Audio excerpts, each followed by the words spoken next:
Singri ngang song manghune paran pale dam chi pulu te aka che so chi kolong so wan che jo ji le bor I me ning ke the ya weng do ti ke kang jar pa te lang jing ton te ning ke the ya weng do ti ke kang jar pa te lang jing ton te ma long ler seng a jo li kang sa am lang roi chi ting ki li ka jing khan ning ke the ya weng do ti ke kang jar pa te lang jing ton te ne ma du kam ke yun e ne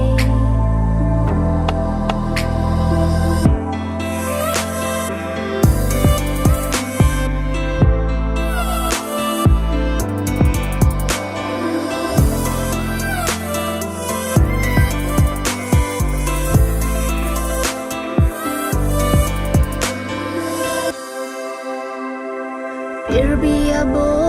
long surjon ke me pang bara man na thaya we son suriya so asai do rap is on a tavar muwe sampung vet kachilo ni ken kam lo ti ja ke a hok ting olang sampung vet kachilo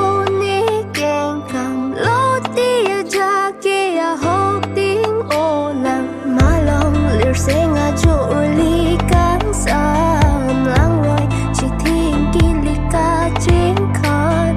ning ke the ar weng do ti ke kang jar pa te lang jing ton te ne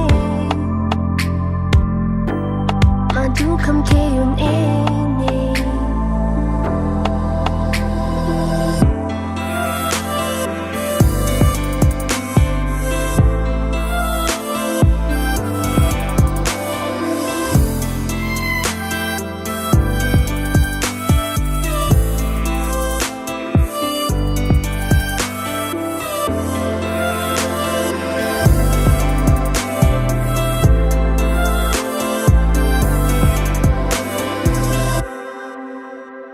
ta pli har chan le hi nang kai ke kali le a prang klem vek nang a ke me ke mang a di men tu ne le je bu alam men jai di de a the do e tha kranam ning ke the ya weng do ti ke kang jar pa te lang jing ton te ning ke the ya weng do ti ke kang jar pa te lang jing ton te ma long ler seng a jo li kang sa am lang roi chi ting ki li ka jing khan ning ke the ya weng do ti ke kang jar pa te lang jing ton te ne ma du kam ke yun e